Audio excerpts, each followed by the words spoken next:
What's up, guys? Crypto Commect coming at you with another video. Before we go through with this technical analysis on Bitcoin, guys, go ahead and hit the like and the subscribe button, and don't forget to leave a comment if you like what you see. All right, so let's go ahead and dive in first on the daily time frame. All right, so first off, if you take a good look, you guys see we're trading within these Bollinger Bands here. All right, now we're pressing the top of this Bollinger Band right here around the what level is that? It looks like the $90,000 level, right? Let's see.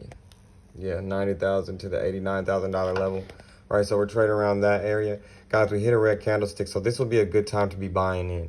Now, whether you think it's, we're gonna do a short or a long, you guys can put in a conditional order to whether it's gonna go up or down. All right, so if you think it's gonna go down, guys, we could come down to the $79,000 level, all right? Do I think that's going to happen? No. What I think that is more likely to happen is we come up here and possibly push through this $90,000 level, hitting the $92,000 level and coming back down for a retest before continuing upwards. That is what I would like to see happen. All right. Now, like I said, if that doesn't happen, then we can likely start moving down. We could bounce right here at this $84,000 level and move up, or we can come all the way down to the $79,000 level. Now, if we take a look at the MACD on the daily time frame, you guys see we got a bullish cross here in this area. All right, so we got nothing but space to be moving up. All right, mind you, there is going to be a lot of volatility. All right, but I'm looking at, the next target at $92,000. All right.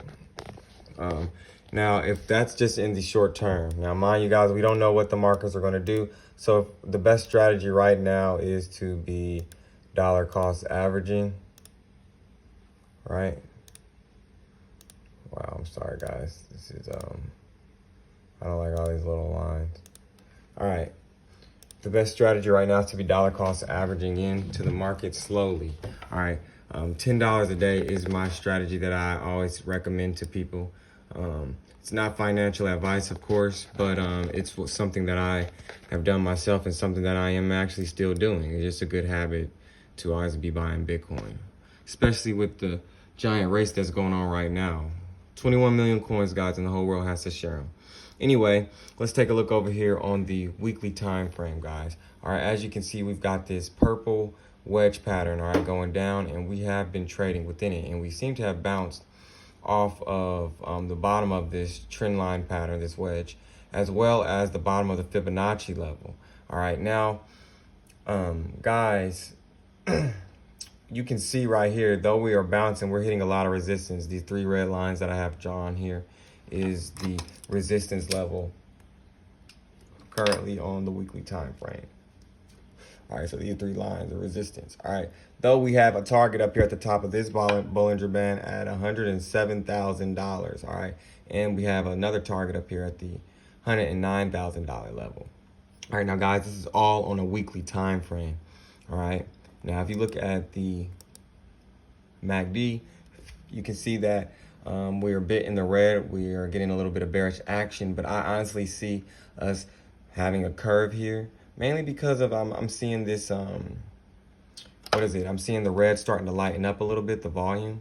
All right, and when that tends to happen, that means we start getting to me, this means that this is just good accumulation area. I think the red is just good accumulation, period. All right. So right now, to be buying in down here where we're bouncing off of some major support levels, this $78,000 level for the retracement level, as well as this $81,000 level Fibonacci, and we got this trend line support right here, the purple trend line, guys. That's a lot of support that we're bouncing off of, and it's giving us some momentum to move into the this resistance with some aggression. All right, so next couple targets in the next weeks, I'm thinking we're going to be hitting the $94,000 level and then moving up to the $107,000 level. So on the weekly time frame, guys, if you, when in doubt, zoom out. All right. On the daily time frame, it's a bit harder to tell what's going to happen. All right. Like I said, we're already pressing the top of these Bollinger Bands. We're pressing this resistance. And because of this bullish MACD, I believe that we're going to go ahead and start pushing through. All right. And then we're going to probably break out to the 92 and come back down for a retest, like I said. But that's for short-term trades. The smart traders right now, the very intelligent traders, are dollar cost averaging in on this weekly time frame, because we know that it is guaranteed. Bitcoin is guaranteed, whether you're trading or not. If you are buying into Bitcoin, you are winning. All right. It's a peer-to-peer transaction system, decentralized transaction system that no third party can interfere with if you transact and hold it accordingly. All right. So guys, dollar cost averaging, again, $10 a day in, and you will see, you already see right here, we've been bouncing up. You see these 3 candlesticks, and those are taking a week to form. All right, so if you're buying in right now, we're just going to keep moving all the way up to the top of this Bollinger Band. All right, and you can catch, where are we now? We're here. You can catch, let's play a conservative and say we come to the $107,000 level. You guys, we can catch another 24%. All right. And so over the week, imagine how much money you could invest in if you're just being consistent. All right. So guys, you guys know my price prediction for this bull cycle is $444,000 for Bitcoin. All right. And in the next 4 years, I'm giving $1 million per coin. All right. So again, dollar cost average in for my investors, for my traders. Be very careful. Make sure you're setting your stop losses and you're using conditional orders, because no one knows what the markets are going to do. All we can do is react. All right. With that being said, guys, make sure you like, comment, and subscribe. And don't forget that this is Crypto Command. Peace out.